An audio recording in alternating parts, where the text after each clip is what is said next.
শীত মানেই বড়দিন, যিশুর বার্থডে। তাই মেগা সেলিব্রেশনের আয়োজন করা হয় গির্জায়। অনুষ্ঠান হয় বাড়ি কিংবা বাড়ির বাইরে। পার্ক স্ট্রিট বোবারা কালকমালায় সেজে ওঠে। এই বড়দিনে কেক ছাড়া এক্কেবারে চলে না।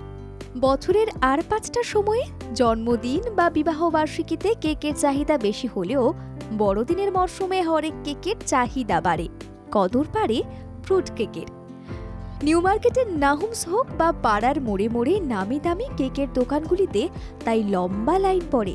সেই চাহিদা বুঝেই এখন নদিয়ার কেক ব্যবসায়ীরা কেক তৈরিতে মেতেছেন, যাতে বাজার ধরা যায়, মোটা টাকা লক্ষ্মী লাভ হয়। ক্রিসমাস উপলক্ষে কেক তৈরির কাজ চলছে জোর কদমে। নদিয়ার কৃষ্ণনগর, শান্তিপুর সহ বেশ কিছু জায়গায় কেক কারখানায় বিভিন্ন ধরনের কেক তৈরি করছেন কারিগররা। অর্ডার বাড়ায় কেক তৈরির উদ্যমও বেড়েছে। 10 টাকা বেড়েছে পাউন্ডে, চড়া দাম নেই, কমবে না।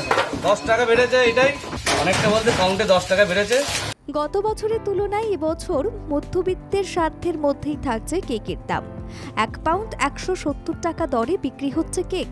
কৃষ্ণনগরের প্রাণকেন্দ্র গুয়ারি বাজার সংলগ্ন বেঙ্গল বেকারিতে দিনরাত এক করে শ্রমিকরা তৈরি করছেন কেক।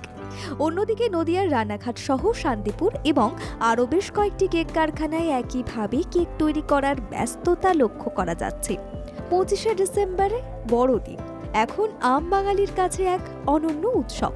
শুধু খ্রিস্টান নয়, এই উৎসবে সামিল হতে দেখা যায় বাঙালি ধর্ম বর্ণ নির্বিশেষে সব ধরনের মানুষকে। বাঙালির কাছে প্রিয় হয়ে উঠেছে এই যিশুর জন্মদিন। 8 থেকে 80 সবাই এখন কেক কাটার জন্য মুখিয়ে।